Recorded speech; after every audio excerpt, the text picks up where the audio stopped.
네, 시사정담 3인 3세 8월 14일 시작하도록 하겠습니다. 오늘은 문재인 대통령 취임 100일과 한반도 문제에 대해서 살펴보겠습니다.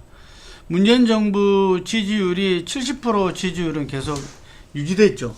예, 뭐 5월달 그러니까 취임 직후 뭐 80% 지지율, 뭐 심지어는 89%까지 나가는 지지율이 있었는데 7월에 들어오면서 이제 하향을 하면서 이제 그래도 70% 이상을 꾸준하게 유지하고 있습니다.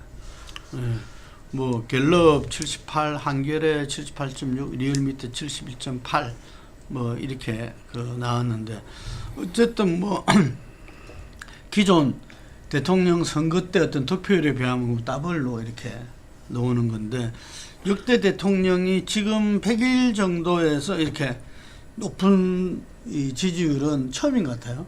YS 대통령이 네. 80%대였고요.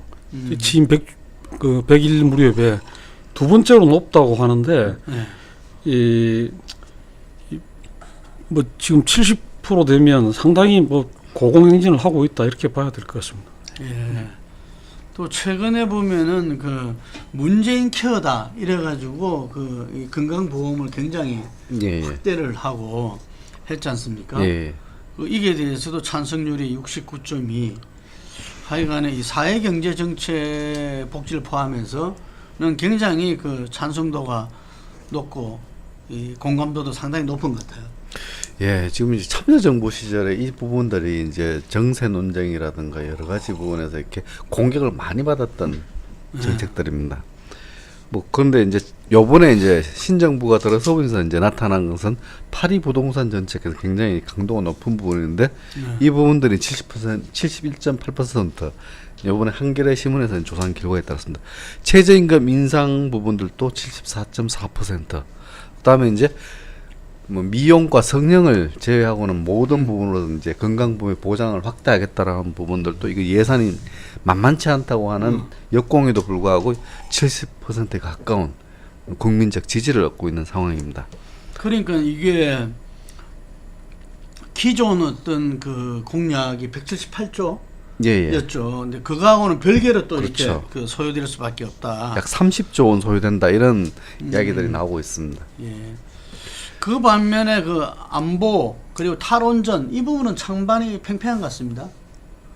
예, 뭐 그럴 수밖에 없는 게 안보 문제는 지금 뭐 현상적으로 위기가 정점을 달하고 있고 또 원전 문제에 대해서는 이 전문가들 그룹하고 시민사회 그룹이 팽팽하게 맞서는 그러다 보니까 이제 그 일반 국민들도 어떤 쪽 말이 맞는지 이런 부분에 대해서 조금 헷갈려하는 그런 현상인 것 같습니다. 네. 뭐 신고리 5, 6호기 건설 문제에서는 계속해야 된다. 28.8 중단해야 된다. 20.9 유보 입장 43.2 아주 팽팽합니다.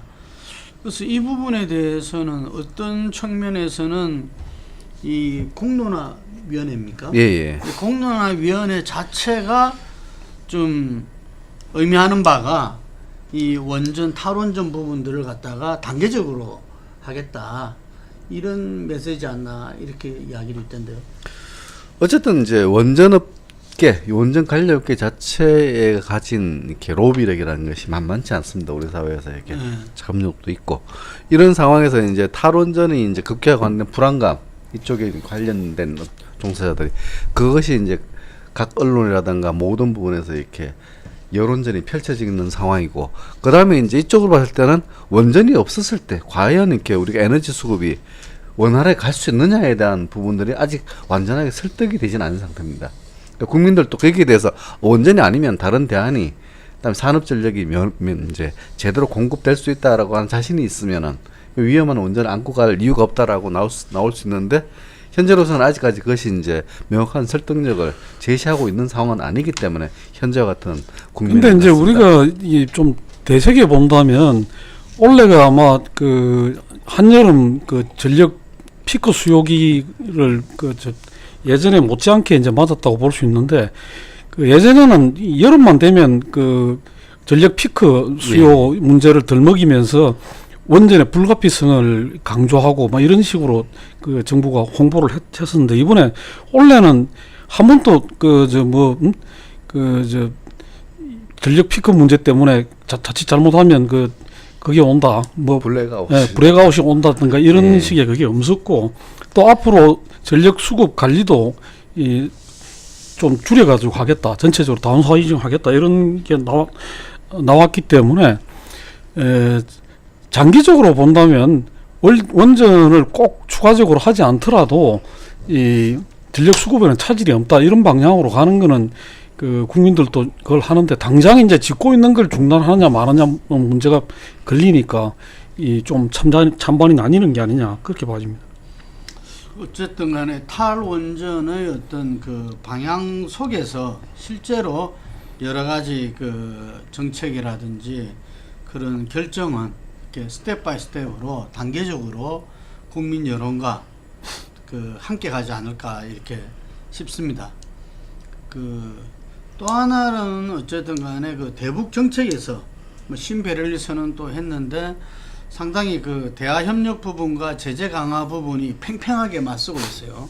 이게 지금 이제 뭐 이 혹자는 현재 미국에 하고 이 북한과의 어떤 갈등이 미국이 이전에 겪었던 쿠바 미사일 위기보다 더 심하다라고 할 정도로 이렇게 이야기도 되고 있는데, 어쨌든 간에 상당히 뭐 양쪽에 뭐 말대포라 그러지만 굉장히 뭐 이야기들은 아주 심각한 이야기들이 많이 나오고 있습니다. 예, 뭐 북미 간에 서로 이제 기선 제압을 위한 말폭탄을 서로 한참 쏟아놨었는데, 이 부분이 뭐 우리가 되돌아보면 미국이 한 20년 정도 대북 정책에서 완전히 실패했다, 이런 걸 그냥 여지없이 드러낸다고 봐야 될 것 같습니다. 부시의 어떤 압박, 그 다음에 오바마의 전략적 인내, 다시 트럼프 정부에 와갖고 대북 제재 압박을 강화한다고 했지만은, 이제는 북한을 더 이상 미국 내에서도 핵 보유국으로 인정하지 않을 수가 없다는 이야기가 높아지고 있고, 그런 가운데서 이 마지막 숨통을 쪼이는 걸 미국에서 강화하고 있지만은 북한은 거기에 따라가고 더 극렬하게 반발하는 이런 상황이니까, 사실 우리 입장에서 새로 들어선 문재인 정부 입장에서는 굉장히 좀 곤혹스러운 상황인 것은 분명한 것 같습니다. 베를린 선언을 했지만은 그것을 실현하기 위해서는 북한이 뭔가 화답을 해야 되는데, 우리 쪽은 쳐다보지도 안 하고 지금 미국하고 말싸움에 열중하고 있으니까 좀 곤혹스러운 그런 상황이고, 거기 따라갖고 국민들 여론도 심리적으로 상당히 불안하니까 제재를 더 해야 된다, 뭐 이런 쪽 주장이 조금 더 지금은 높아지고 있는 게 아닌가, 그렇게 봐집니다. 문재인 대통령이 미국 가서 어쨌든 간에 이 북핵 문제, 북미 관계라든지 이런 문제에서 우리가 운전대를 잡겠다. 예. 이런 이야기를 갖다가 강조했죠, 이게. 예. 그런데 상당히 참여정부 시절에 9.19 선언이라는 것은 우리가 좀 주도권을 잡으면서 상당히 그런 선언도 나올 수 있었다, 뭐 이런 건데, 지금은 좀 상황이 달라졌다고 지적하는 사람들이 많아요. 지금 북핵이 거의 현실화되고 있는 그리고 상당히 고도화되고 있는 시점이기 때문에, 그래서 현 정부에서도 상당히 고심스러울 수밖에 없을 것 같은데. 기본적으로 이렇게 이제 미국 쪽보다는 이렇게 북한의 이제 통미 동남이라고 하는 네. 정책을 강화, 이제 그전에는 이렇게 적절하게 이제 미국과의 대화가 잘 안 된다고 보고 한국과의 남한과의 적절한 거래를 통해서 미국을 또 움직이는 그런 방식이었는데, 미국 김정은은 지금 현재로서는 이렇게 아예 미국을 직접 움직이게 하겠다. 그리고 남한은 완전히 이렇게 배제하겠다. 뭐 이런 것을 노골적으로 이제 보여주기 때문에 문 대통령도 지금으로서는 좀 답답할 그런 국면일 수밖에 없습니다. ICBM이 어쨌든 간에 뭐 등등으로 좀 자신감이 좀 이렇게 높아져서 그런가요? 그러니까 북한 정부 입장에서는 현 시점에서는 남한하고 대화해서 얻을 실익이 별로 없다고 보는 거죠. 그러니까 마지막으로 이제 미국이 핵 보유국으로 인정을 하고 실질적으로 협상에 나오도록 하는 것이 지금 북한의 어떤 그런 요구나 어떤 그런 현상을 타개하는 데 있어 갖고 결정적이라고 보기 때문에, 이 부분에서 막바지에 왔다, 마지막 정점에 왔다, 이렇게 보는 것이고, 그런 속에서 우리 정부 입장에서는 그 북한에 대해서는 뭐 지금 할 수 있는 걸 모든 걸 다 했다고 봐야 될 거고, 그 대화 제의도 했고 또 뭐 독자적인 제재를 하겠다는 게 상당히 추상적이고 뭐 구체적인 내용이 뭔지 모르겠습니다만 그런 이야기도 할 정도로 했는데, 사실은 거꾸로 미국에 대해서 이 좀 대화에 나서도록 하고 서로 어떤 그런 긴장을 강화하는 쪽으로 하지 않도록 강력하게 요구하는, 우리 동맹의 어떤 자제와 어떤 그 인내를 그 촉구하는 그런 걸 해야 되는, 할 수밖에 없는 상황이 아닌가 그렇게 봐집니다. 네. 향후 그 국정 운영에서 이 상당히 여러 가지 난제는 지금 지지율은 매우 높지만 난제는 지금 이제 여기저기에 지금 그 깔려 있다고 보입니다. 그러면서 지금 전방위적인 그 여야 간의 여론 전쟁도 지금 펼쳐지고 있는데, 특히 자유한국당이 다시 기지개를 켜면서 야당과 보수 언론대, 민주당과 진보 언론의 프레임이 다시 좀 이렇게 부각되고 있는 것 같아요. 이제 최저임금, 그러니까 정책 현안으로 돌으면서 이제 이런 부분들이 굉장히 이렇게 좀 부각이 되기 시작했습니다. 최저임금이 이제 7,500원대로 이제 딱 잡힌 이후에 이제 이게 뭐 그런 부분들에 있어 가지고 여론 전쟁이 벌어졌고, 그 이후에 이제 모든 사안들마다 그다음에 178조 원 이제 재원 부담, 아니면 이제 탈원전, 사드, 뭐 국정원 TF의 적폐청산, 이 모든 부분들이 이렇게 하나의 여론적 양상으로 보수 언론이 총대를 메고 이제 여론적 양상으로 치고 나가고, 야당이 이제 거기에 같이 동참하는 그런 양상으로 가고 있는 상황인데, 뭐 현재 100일째 들어가는 현재 시점에서는 하나하나 사안이 그야말로 전쟁처럼 이렇게 정치적인 공방들이 벌어지고 있다, 뭐 이런 상황으로 보면 될 것 같습니다. 결국은 이게 이제 그 올 하반기 정기국회를 거치면서 입법화돼야 되는 부분들이 있기 때문에 여야가 이 입법을 놓고 겨룰 수밖에, 힘겨루기를 할 수밖에 없고, 특히나 이제 지금 같으면 이 부동산 정책 정도를 제외하고 정세 문제라든가 최저임금 문제라든가 또 문재인 케어라든가 이런 부분에 대해서 야3당이 좀 공조를 하고, 그 민주당이 어떻게 보면 좀 고군분투해야 되는 그런 상황이 되어 있기 때문에 상당히 쉽지 않은 상황이죠. 보기보다 여론은 나쁘지 않지만은, 그러나 또 이걸 입법으로 현실화시키는 데는 상당히 지금 그 높은 산이 놓여 있다, 이렇게 봐야 될 것 같습니다. 어느 일간지에 보니까 그 대통령이 우뚝 선 거는 보이는데 국회는 보이지 않더라, 뭐 이런 이야기도 있는데, 어쨌든 간에 그 뭐 100대 그 국정 과제 중에서 뭐 상당한 많은 수가 그 국회에서 입법을 통해서 그렇죠. 되지 않으면 안 되는 거라고 예. 전에 그 지적수 있었는데, 그걸 정기국회가 상당히 그 하나의 분수령이 되지 않을까 이렇게 맞습니다. 싶습니다. 그게 국민의당의 전당대회가 좀 변수가 될 수 있다, 이런 말을 하거든요. 캐스팅 보트라고 누구나 인정하는 것이고, 네. 이제 좀 강성지도 극중을 이제 지향하는 안철수 전 대표가 이제 만약에 대표가 됐는데 당선될 경우에는 뭐 지금까지처럼 국민의당의 이렇게 여론에 이렇게 여론의 흐름에 따라 가지고 이제 일정 막판에는 이렇게 결국 민주당과 같이 손을 잡는 그런 선택을 하지 않을 가능성도 있다, 뭐 이런 전망이 나오고 있기 때문입니다.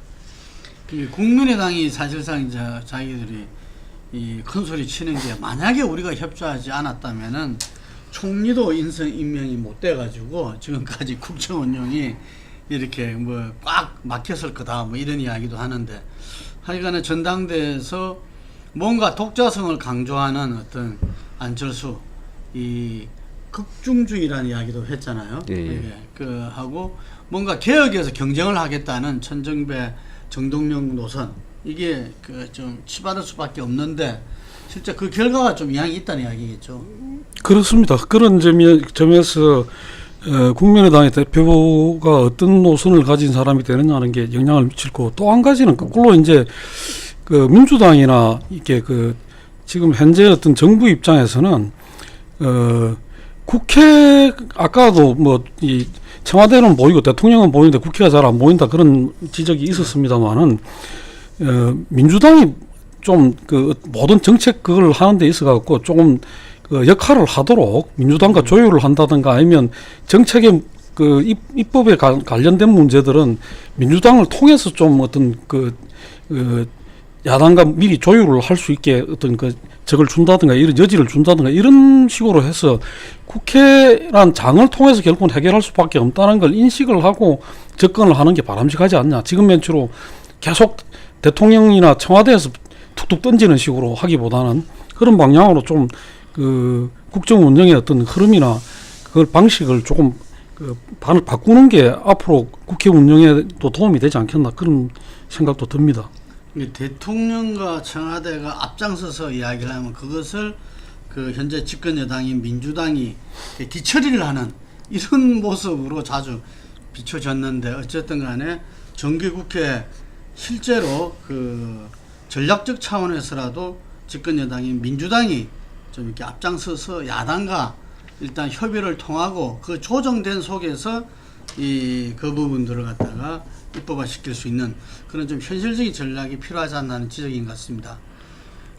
어쨌든 간에 안보 이슈는 향후 국정 운영에서 상당히 어려운 난제로서 문재인 정부에게 올 수밖에 없었는데 특별히 뭐 방법이 없는 것 같아요. 우리로서는. 이번 본부장님 말씀. 예, 이번 8.15 이제 경축사에 이제 다시 어떤 지금까지 이렇게 트럼프와 김정은이 험한 말폭탄들을 주고받았지만은 우리 정부는 좀 침묵을 하고 있었던 상태입니다. 그렇지만 8.15 경축사에는 반드시 어떤 언급을 할 수밖에 없고 그 속에서 어떤 신베를린 구상을 다시 한번 밝히면서 미국에 대한 자제와 북한의 어떤 그런 대화에 나설 것 양쪽을 다 주문하는 그런 내용을 담지 않겠느냐. 그러면서 뭔가 좀 우리 정부의 주도적인 노력을 강화하는 방향으로 흐름이 가지 않겠느냐. 지금 뭐라 할까요? 이렇게 정부 여당을 옹호하고 지지하는 세력들 내에서도 초기에 어떤 그런 안보 외교 전략은 조금 실패한 거 아니냐 이런 지적들이 많이 나옵니다. 우리가 강경화 외무부 장관을 그렇게 무리한 게 어떻게 보면 보일 정도로 해가지고 임명을 했지만은 강경화 외무부 장관이 지금 뭘 하고 있는지 전혀 존재 자체가 잘 보이지 않고 또 뭐 지금까지 했던 것들이 별로 이렇게 그게 없다. 실제로 어떤 진척되거나 나타나는 게 없다. 이런 지적들이기 때문에 그런 지적들도 좀 귀담아 들어야 되는 상황이 아닌가 봐집니다. 국제적인 행사나 회의에는 열심히 참석하고 있는 것 같아요. 그런데 인사청문회 때도 지적을 했지만 정말 현재 북핵 문제를 필요해서 남북 관계 그리고 북무기 관계 뭐 이래서 동아시아에서 이런 부분들에 대해서는 당시에 인사청문회 때도 뚜렷한 해법을 제시하지 못함에 따라서 상당히 뭐 이런 여러 가지 주민등록이나 이런 문제뿐만 아니라 오히려 외무부 장관으로서 좀 갖는 어떤 역할에 대한 능력에 대한 그때도 문제 제기가 있었는데 실제로 그 부분을 이제는 좀 보여줘야 될 때가 아닌가 이렇게 싶습니다. 그건 쉽지는 않은 부분들인데요. 그러니까 기본적으로 북한이 이렇게 미국과 협상을 통해서 문제를 해결하겠다는 기조이기 때문에 이것은 이렇게 한국이 남한이 이렇게 개입을 해서 문제를 풀 수 있는 상황이 못 되는 그런 형편이고 이것이 이제 올 하반기 내년까지 넘어간다고 봤을 때 문재인 정부로서는 뭔가 성과를 내기가 굉장히 어려운 부분들. 오히려 이제 이럴 때 이제 조금 더 이렇게 원칙, 그러니까 대북 원칙이라든가 안보의 원칙을 굳건히 지키면서 자기 자리를 잘 지켜나가는 것이 오히려 현명하지 않을까.